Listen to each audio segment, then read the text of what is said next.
champ is here! The champ is here! The champ is here! The champ is here! The champ is here! The champ is here! Hey everybody, welcome to the PR podcast. Help you guys get a better insight on how to master your bodies and raising your PRs in and outside the gym. I'm Joseph. I'm here with my two amazing hosts, Anabel. Hi. And Morgan. Hello, hello. I feel like I just saw you guys like a day ago. Seriously. It was less than 24 hours. We just recorded the amazing Thanksgiving episode and Olympia debrief episode. And now today we're doing a Q&A. It's our first Q&A. And I feel like we've been talking about a Q&A episode since like episode 1. And so it's nice that we finally got around to it. So a few weeks, probably like 2 months ago now, we put a post up on the PR podcast Instagram. Make sure you're following it, pr.podcasts. And we actually asked you guys to send in questions so we can answer them on a future episode, which is today. So we have some questions pulled up here, but before we get into that, how are we feeling today, guys? Good. Really good. You guys hit the gym? Yeah. No, rest day. Oh, no, yeah, I did actually. Yeah, I was deadlifting today. I was like, my Apple Watch told me you did. So Yeah, we're I was all deadlifting synced up on the Apple Watches. So I see all your guys' workouts and how much calories you guys be burning. And I'm sure you guys are happy that you're not getting like quadruple notifications now since I'm not on prep anymore for me. Oh, yeah. Yeah. You were training late. Late. Mm. It's like 12 o'clock. It was cool, though. It was really cool to see. I was like, okay, he got it. But you know what? It's not that bad because, I mean, you train at night, so I wouldn't get any notifications. Oh, because you have your watch off. And then when I wake up, it's just like, Ding, ding, ding, ding. That's all good. So what did you guys train today? Well, Did you train? I'm training after this. So I have legs after this, which is my first leg day since my show, like before the prep. And so I'm terrified because it's gonna be a heavy leg day, but Thanksgiving is tomorrow, so bring all those extra calories in. Yeah. But I'm definitely gonna be sore. Yeah, you're going to be sore. Yeah, you're shaking your head. Yeah, You already like, know. it's going to hurt. Because the last 2 weeks of my prep, I purposely cut out a leg day to add a second arm day. And everybody's like, oh my gosh, you skipped leg day. Yeah, I did because it was for a purpose and It's a no goal. secret, guys. Come on. Yeah. Did you see the length of his shorts? Yeah, the quads are not required. Yeah. No, so today's leg day. I mean, it's going to be good to finally get back into that motion of doing legs. And so I'm excited for it. Cool. That's good because you told me too that, I don't know, men's physique might not be in your future anymore in a couple of years because you're saying, and I quote, I'm getting too big for this category. Yeah, I'm a big boy. So you might go classic physique eventually, right? Well, I did classic physique last year. I actually got pro qualified, but I never converted to be to be a pro. So I actually did very well in classic physique just from years and years of training legs. So I have a pretty good balanced aesthetic. But for this year, I was like, I only want to focus on one category and just put all my time and effort into one, and it paid off. So, so maybe 2 or 3 years, I'll probably fully convert over to classic physique and try to be a champ. And classic physique for us noobs, that's like the chonies, like the underwear, The booty or shorts. Okay. Yeah, it's the booty shorts, but not the Speedos. Okay. So the shorts, so it's more legs and like more fluid posing. Is that what it is? Like more like artistic, fluid. Okay. Yeah. Oh, okay. Mm-hmm. That'd be cool. Yeah, I love it. I like the classic physique. I like the way they do their posing. I like that category a lot. What about you, Anabel? How's your training coming along? I was like, oh, no classic physique for me. Good. This morning I had a heavy bench press light shoulder session. So early, like at 7-ish. I saw that. That's fun. You're now part of the crew, the morning crew. Yeah. Newly converted, thanks to 75 Hard. Mm-hmm. So it got me used to waking up early. I cannot commit to being outdoors that early because it's so cold, but the gym is nice. Like the rec center at the college has a sauna. I mean, it's set up like a 24-hour fitness, and students are not there that early, so it's super empty. So it's kind of nice. Do you like it better, or is it the same thing? So I'm still kind of getting used to it because I think what I liked about training at night is I had almost a full day's worth of calories, like aside from like my last meal. But it's so nice to just get it out of the way. And I haven't gotten myself used to waking up because I'm training fasted in the mornings. Like I'll just have pre-workout or some sort of like caffeine, but I haven't gotten myself to the point where, because I'm not usually hungry. We'll talk about this a little bit later, but I'm not usually hungry in the mornings. So I think eventually I do want to get myself used to at least having something like a little like protein shake or something, just so I have that. Yeah, I don't know. I'm liking it. I'm enjoying it. It's cool. Nice. Yeah. And you said you're following a new program? Yeah. Mind Pump Media has a new powerlifting program that they just came out with recently. So I'm in, I think this is the fourth week of the program. Yeah, I mean, it's a lot of fun. It's programmed by the Mind Pump guys, but they brought in a powerlifter who helped them kind of create it, and it's just a fun template to follow. I mean, I'm having fun with it. And you said Timoteo is doing it too, right? Yeah, he's following it too. I think we're pretty much at this. He might be like one or two like workouts behind me now, but because I mean he still refs and stuff. So, but yeah, I know I think he's having fun with it too. Yeah, I'm excited to see him finish the program and test again, because I called him out last time when he had attempted that PR for the squat.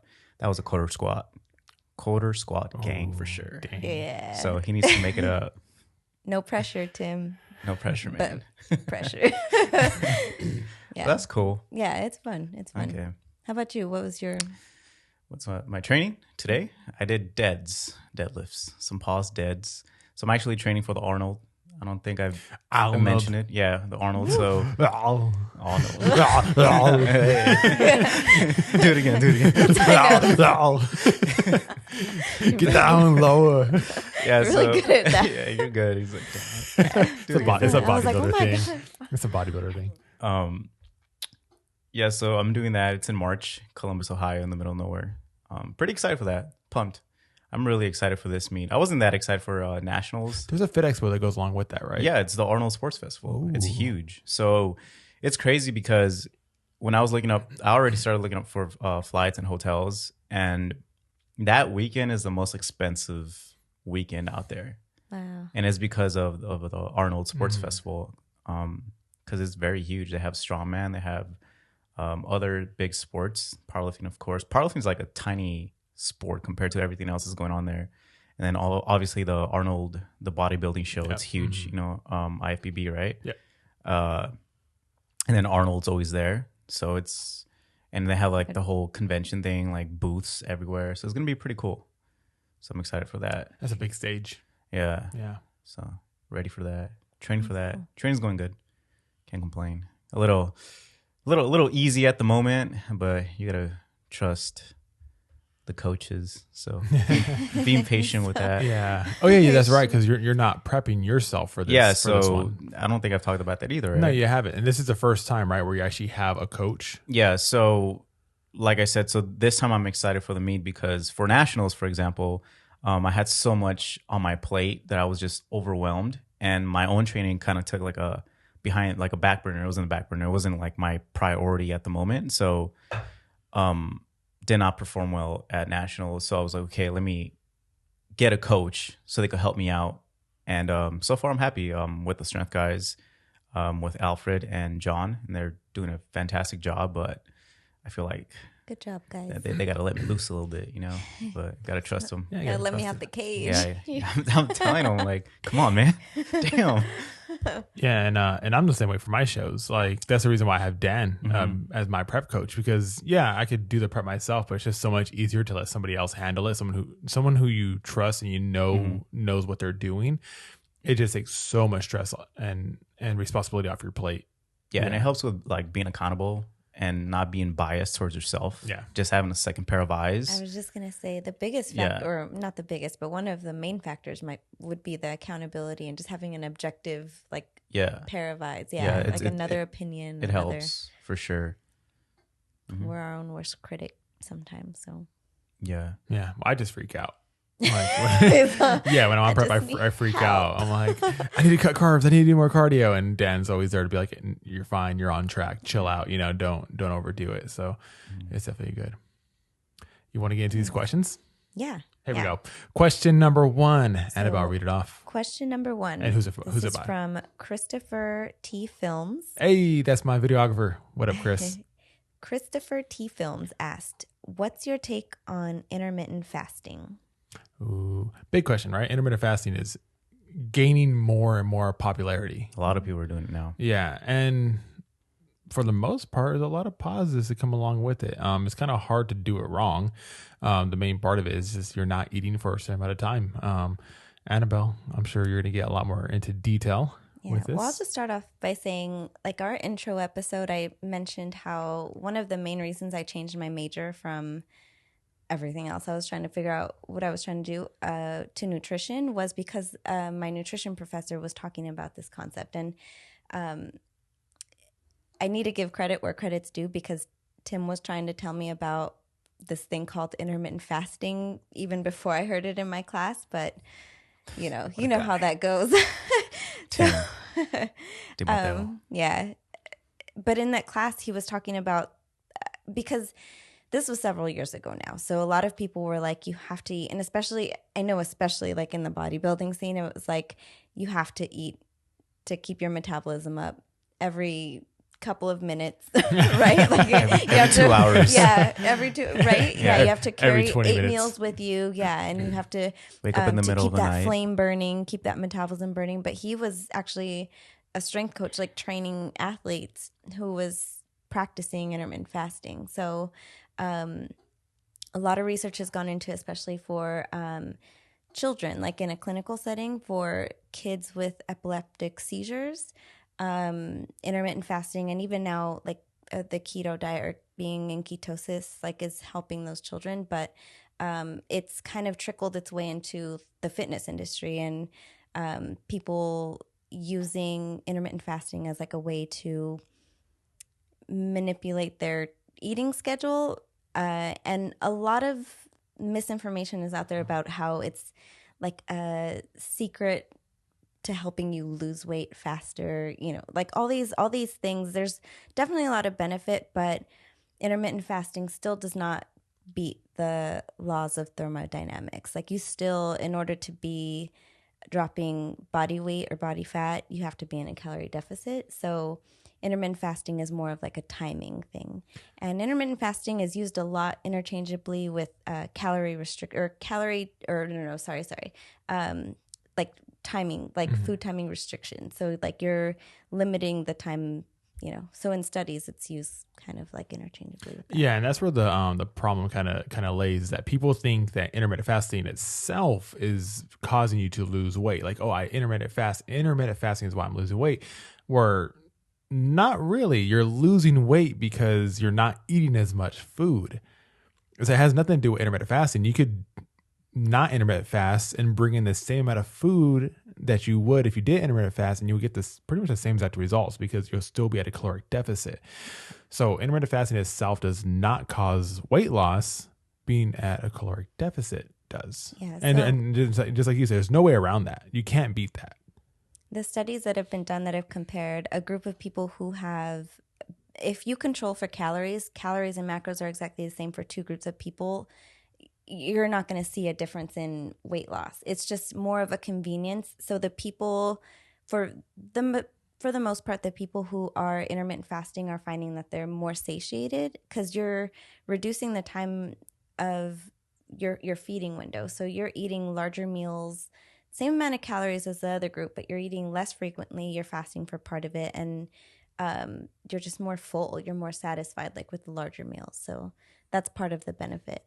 Do you use intermittent fasting, Morgan? Well, in simple terms, also to kind of reiterate. So let's say if you intermittent fast and for that day you brought in 1,400 calories because you intermittent fasted. If you bring in 1,400 calories, whether you do it within a 4-hour span or a 12-hour span, you're going to get the same results.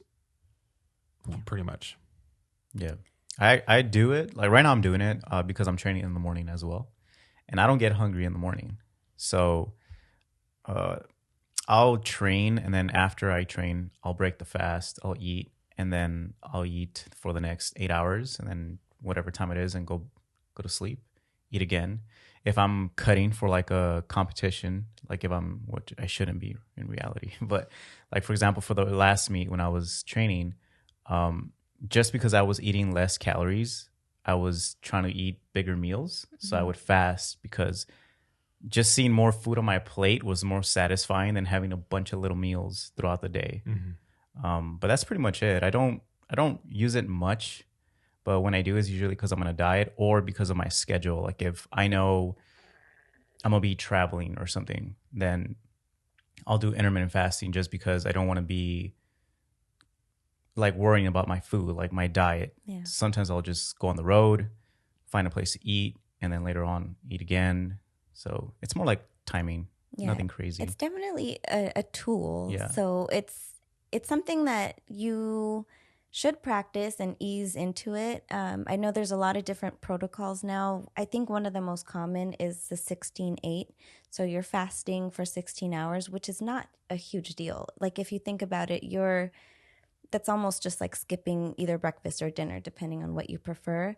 But there's also like alternate day fasting. So people that do 24-hour fasts like every other day, or longer fasts now too. So there's like 48-hour fasts, 72-hour fasts. But in the end, it's ultimately a tool. And a lot of people who try it initially or like don't really know how to approach it have negative like effects from it. If you're not used to it, that's probably kind of common. Like one of the strategies I use, I mean, you definitely want to drink a lot of water. So fasting just means that you're not consuming anything that has calories. So, or enough calories to, break your fast, like quote unquote. So I use coffee, tea, tons of water. I mean, anything that doesn't have calories. A lot of people will even use BCAAs if, they feel like it. But yeah. So one thing too I did want to mention with intermittent fasting is some people are concerned, and I think Lane Norton brought this up, is if you're intermittent fasting but you're trying to gain muscle or improve your performance in the gym, there's concern about intermittent fasting. But a study was done in 2017 where they compared two groups of people, and they were trained individuals, so males. So for 8 weeks, they controlled their calories, so the same amount of calories and macros. One group was fasted. They only ate within an 8-hour feeding window. The other group ate normally. And then they did this practice for 8 weeks, and then they switched. So it was like a cross-sectional study. So that kind of like helps account for like any variation that there might be with the individuals. And what they found was there was not a significant difference in their performance or hypertrophy between the two groups. It was ultimately the only difference happened was if there was a preference. Like if there was a group of, or a handful of people in either group who was used to eating breakfast or just preferred eating breakfast versus the ones that didn't. So that's kind of another. And you said you were using it during your competition, right? Yeah, it just makes my prep so much easier day to day. So sometimes I wouldn't have my first meal till like 2 or 3 p.m. And so, just like Annie said, just so I was able to have that smaller window of timing to eat. And so my meals would be a lot larger, because if I started my eating at 8 a.m., then my meals have to be so small because I'm on a caloric restriction. And so by doing the intermittent fasting for like the 16, 18 hours sometimes, it made it so much easier because my meals were so much bigger and I would actually feel the feeling of being full. And so it made it feel like I was eating more than what I actually was. But now since I'm no longer so restricted with calories, my first meal, I'll have it, 9 a.m. sometimes. So yeah, so now I don't really incorporate it as much anymore. So I don't need to. Yeah. So ultimately, it's a pretty good tool. And there's a chronotype, like so people who tend to prefer to sleep in later, stay up later, maybe don't do so good waking up early, getting their day started, getting breakfast, like having to worry about that. Intermittent fasting is good for those types of people, which I kind of would consider myself one of those. Like I'm up usually late. I can wake up early, but I'm not usually hungry or ready to have a meal right when I wake up. So it's just beneficial to be able to just not have to worry about that. Like you mentioned too, Morgan, like for traveling, like road trips, it's just nice to not have to worry about where's my next meal coming from. Like I know if I fast or if I don't have a meal for X amount of hours, I'm going to be fine. Yeah. And then one thing too about like fasting, for example, when you're on the road, after a while, like you'll be hungry, but then when you don't eat, it just goes away. And then once you have that first meal and then you wait again, you get hungry. You're starving. So it's kind of like a good way to just wait it out a little bit and then have bigger meals in a shorter period. Yeah, when my athlete Anthony competed in Venice a few weeks back, I purposely fasted the entire day, and his show didn't end until almost 5:30 p.m. No gains. Yeah, so I fasted the entire day because I knew we were gonna have like a cheat meal after his show because we were gonna go out and celebrate. Yeah. And so I was like, okay, I know that's gonna be a super high calorie meal, and so I was like, I know I could fast for a long time because I was already on prep. So I was like, let me save these calories for this post show food, and that's what I did. So I didn't have my first meal till almost like 6 p.m. So I fasted for, if I had to guess, probably like 18, 20 hours. Nice. But I was fine because I was so used to doing 16-hour fasts that it was just an additional, 4 or 5. So it and ended then up working out. Just to be clear on that. So what you ate was probably roughly around what your calories are at, right? Exactly. Yeah. So I still didn't go over calories. Yeah, because I know there's some people that will fast, and I see it all the time on social media. And they'll just start like eating burgers and all this, and they think they're going to lose weight. And then you end up stepping on the scale and you're a little bit heavier because you're still eating way too much. Just because you're fasting, like you guys said, it doesn't mean you're going to lose weight, but you could also gain weight if you're just overdoing it. And I'm guilty. I've tried fasting in the past, and when I first tried it, I was so hungry that when I finally was able to eat, I stuffed myself. Yeah. Baby steps. Yeah, and I was like, oh, fuck. So so start off small caution. and then gradually start to increase Hit your time macros. and hit the macros. Make sure, if you're tracking calories, it makes it a lot easier. Yes. What do we have for question numero dos? So question number 2 from Danny Williams 044. He asked, I was wondering what you thought were good milestones to aim for the big 3 lifts for a beginner/intermediate lifter. And he's talking in terms of percentage of body weight or otherwise. And to be clear, Morgan, what are those big 3 lifts that he's referring to? So I'm assuming he's talking about the squat, the bench, and the deadlift. Oh, I was thinking calves, abs, and forearms. But Well, those, of course, but those are exclusive. And I lost it. Okay, so let's just start off by... How dare you? he started thinking about his calves. That's why. Well, they're so massive already. Goddamn. Okay, so first of all, I'm gonna say this: it depends, and it's not the same for everyone. We are all different body weights, different heights, different genders, different genes, genetics, whatever. So everybody's gonna be different. But I did find some stuff online, which is, I remember people would tell me this too, like, do you squat or bench? Could you bench your body weight? Could you squat 2 times your body weight? Could you deadlift 3 times your body weight? So those are, I'm assuming that's what he's talking about, those standards. So I found these online. It's actually off the Men's Journal. But some of them go for, like, for example, the squat, 1.5 times your body weight. That, according to this, that's a good squat. And then a superhero would be like 2.5 times your body weight. Deadlift, a little bit more, maybe like half more of that. And for bench, half less of the squat. So 1 times your body weight would be a good bench. I think these standards, to be honest, don't do much for you.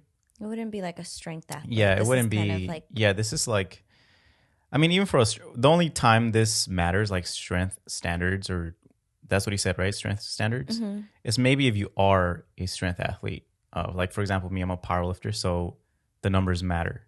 But if for like, if you just like to work out, I don't think you should be so focused, or is it 2 times my body weight, or is it 3 times my body weight? I think those are cool to set goals for yourself. Like, maybe if you're squatting 1.5 times your body weight right now, the next goal should probably be 2 times your body weight. And that should just be a goal, but it shouldn't be like the standard, because then once you hit that, then what? You're still going to want more. So just little baby steps, I think it's good. So I don't know if I answered that good enough. I don't know. What do you guys think? No, I think it's great. Yeah, I think if you're a beginning lifter and you don't really have like, just like you say, if you're not a competitor, I think those are good goals to have. Bench pressing your own body weight, and then was it deadlifting 1. It's like let's say 2.5 times your body weight. 2.5, and then squatting 1.5. I think those are great milestones for the average person. If you just want to go in and just be considered strong. Like, oh yeah, I'm pretty strong for my weight. People tend to say that, I'm pretty strong for my weight.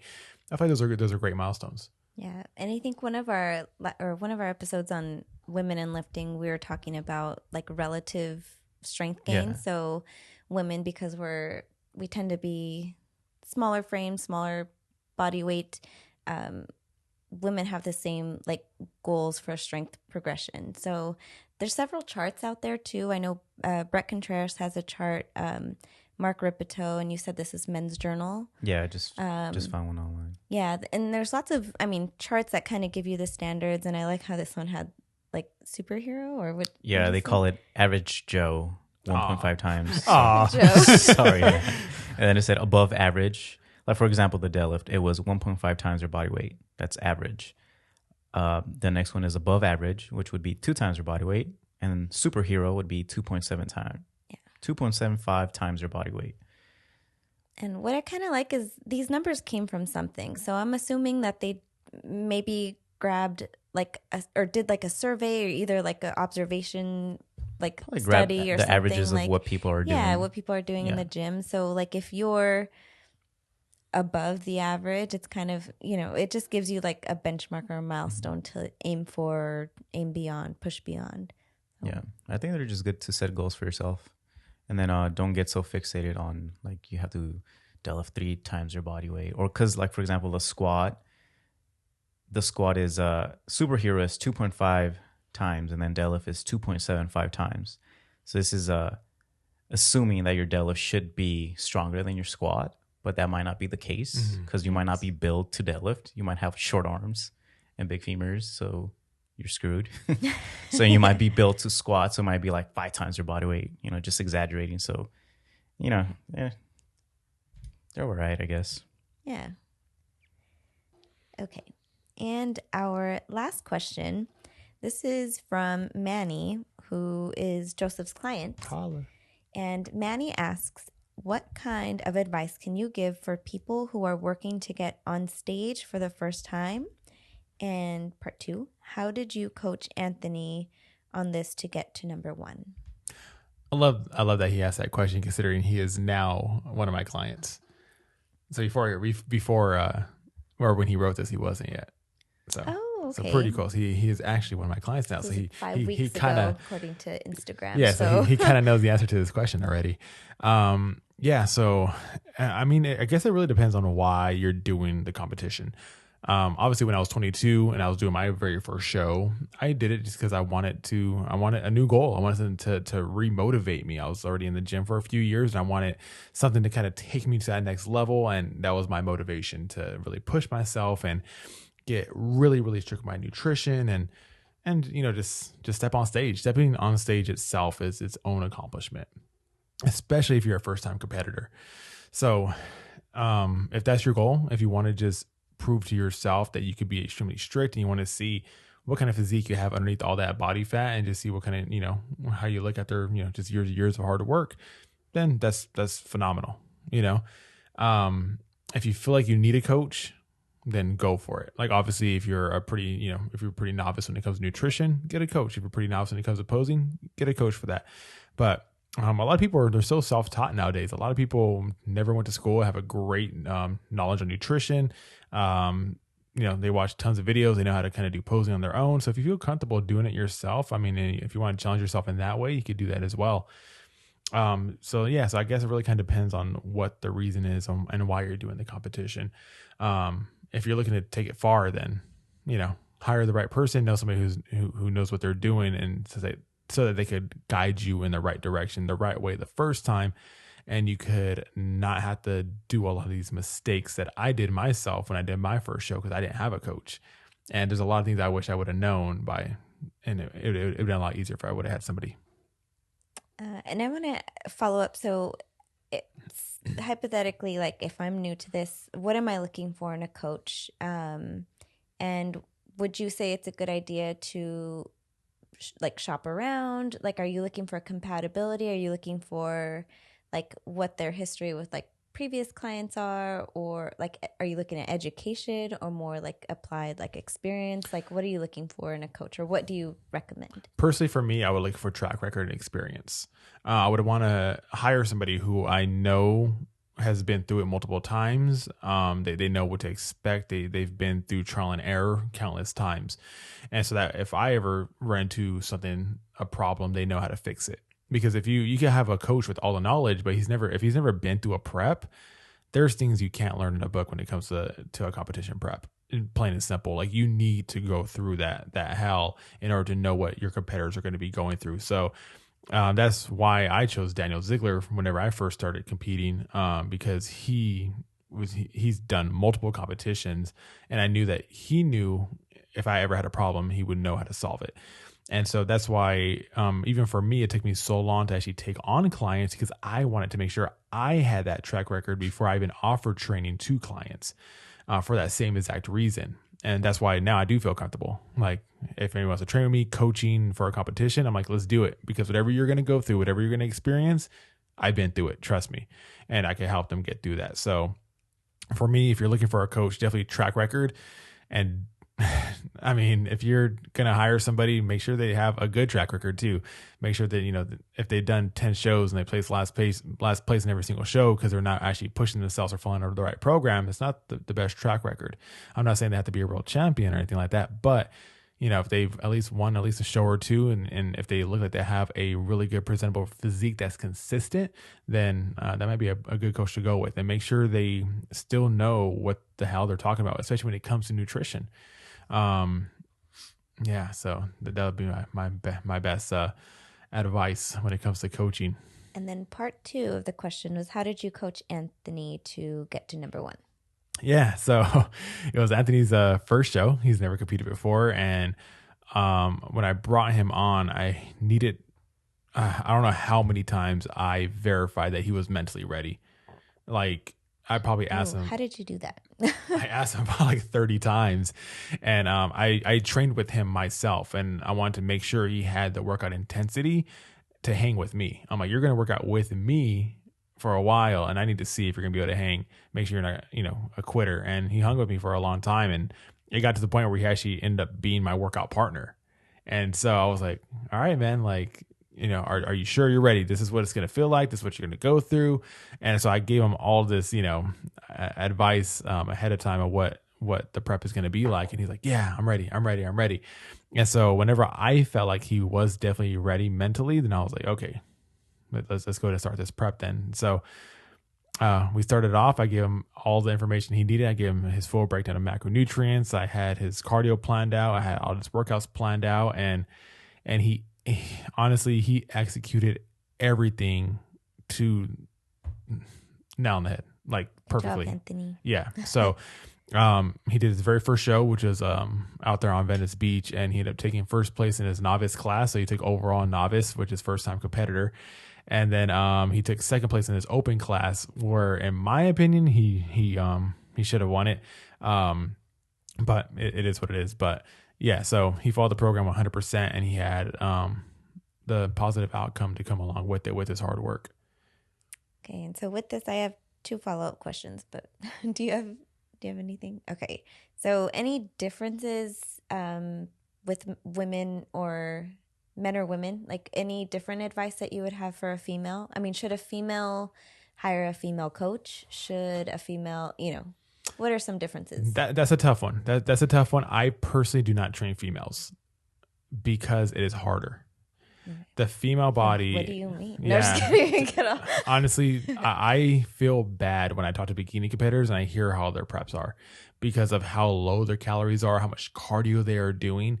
And for me personally, I do not know how to prep a female for a bikini competition, and nor do I want to even put a female through that. So if you are a female, make sure you have, I think it's more strict for a female to make sure you have the right coach, because you could really do some damage to your body if you hire somebody who doesn't know what the hell they're doing with the female body. Kudos to you, because that's like a whole like group of people that you could be taking as clients that you're not, because you're being responsible. And I made, like, for me, it's not just about, hey, give me your money. It's not about that. Like, I want to make sure that I'm able to bring out your full potential when you step on that stage. And for me personally, I can't do that with a female. And that's all there is to it. I know I can't. And we kind of touched on this one of our previous episodes. Women are a little bit more cyclical with hormone fluctuations, and there's a little bit more going on and things to consider. That exactly. I mean, I don't even know. As far as should you only hire a female if you're a female? No. There are guy coaches out there that know how to handle that female body and for coaching. Stop it, Morgan. for coaching for Can't competition take you guys prep. anywhere.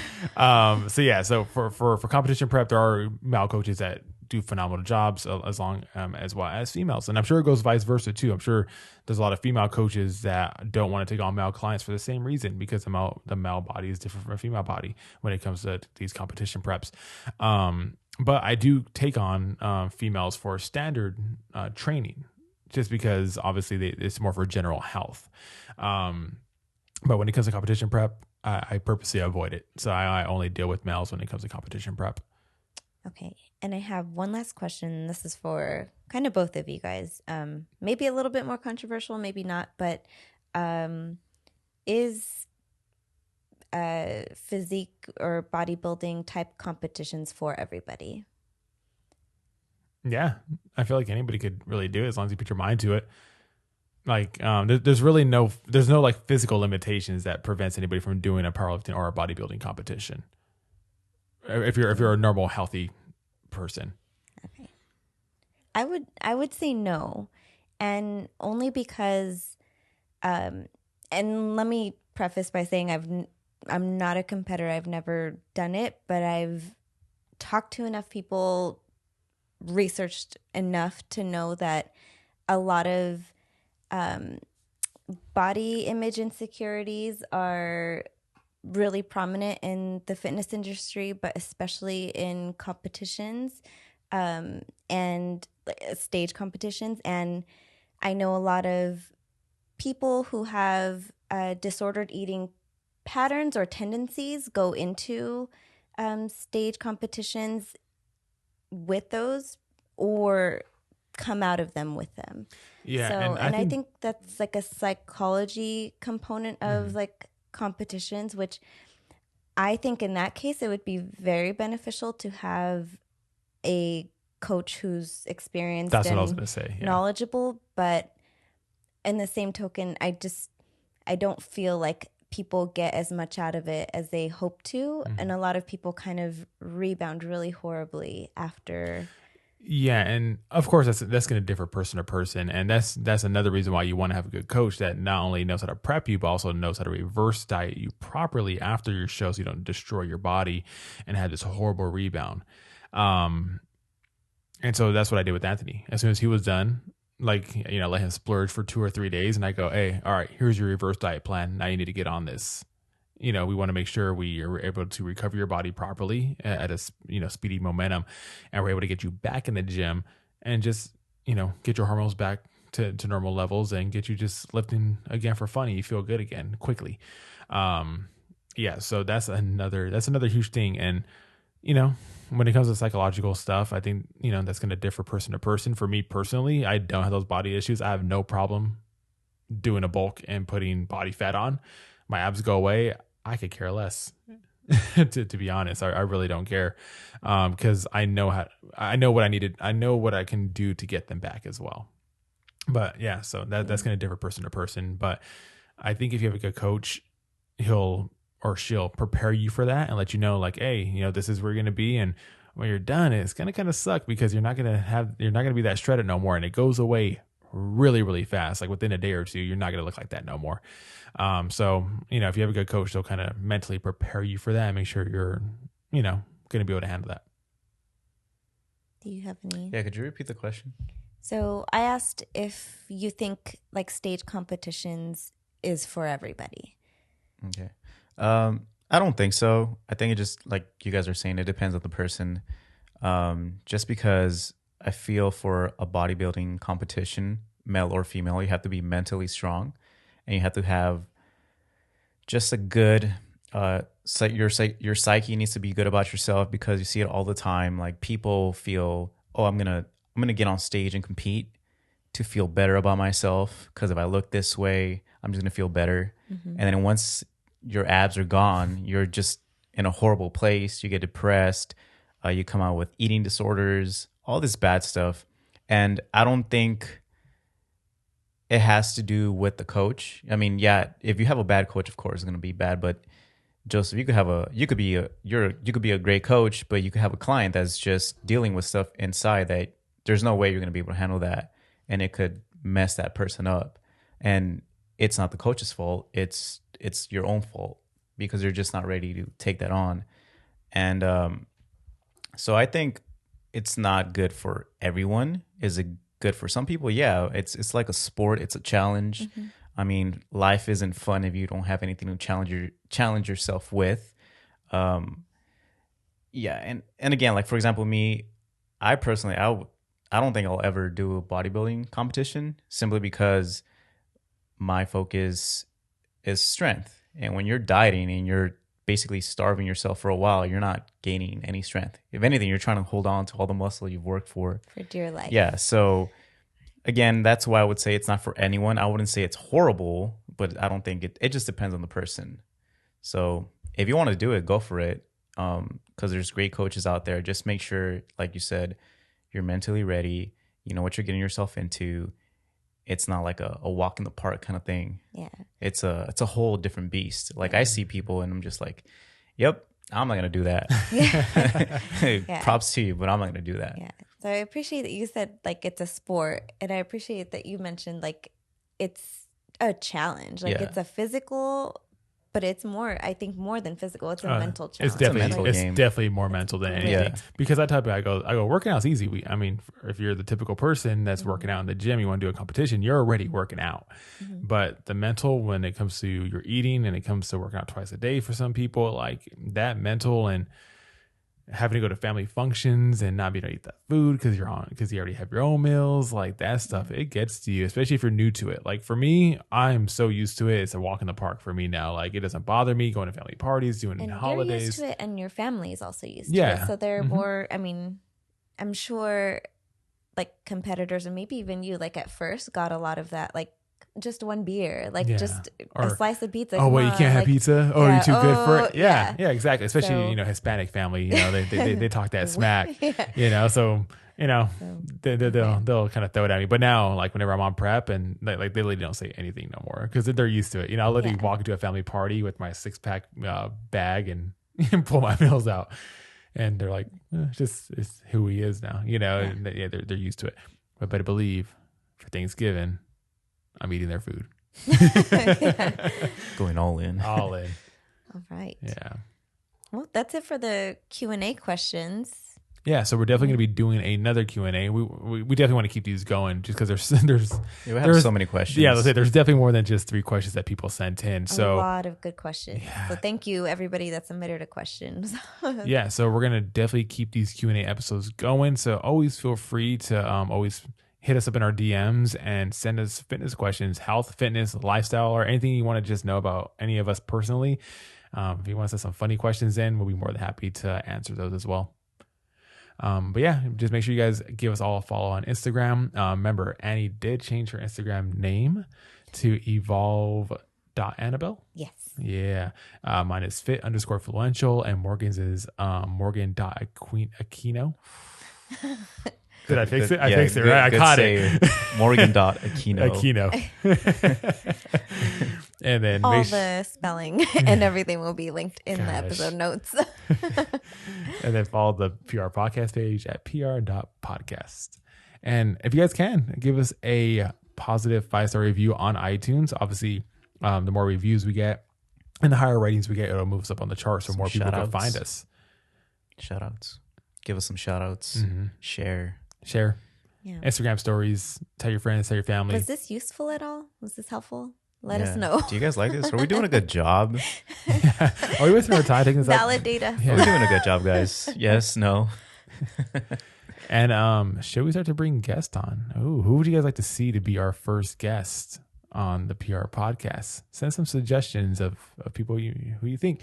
So yeah, we'll probably think about bringing like Joe Rogan on or like The Rock or I something. might like that. just hit up Arnold once I'm in Columbus. Oh, Oh, can we go to that? Yeah, you can. What is it expensive? I don't We'll know. talk about this later. road trip. I know. Let's go. All right, guys. Yeah. All right, thank you guys for tuning in, and we'll see you next time. Peace. Bye.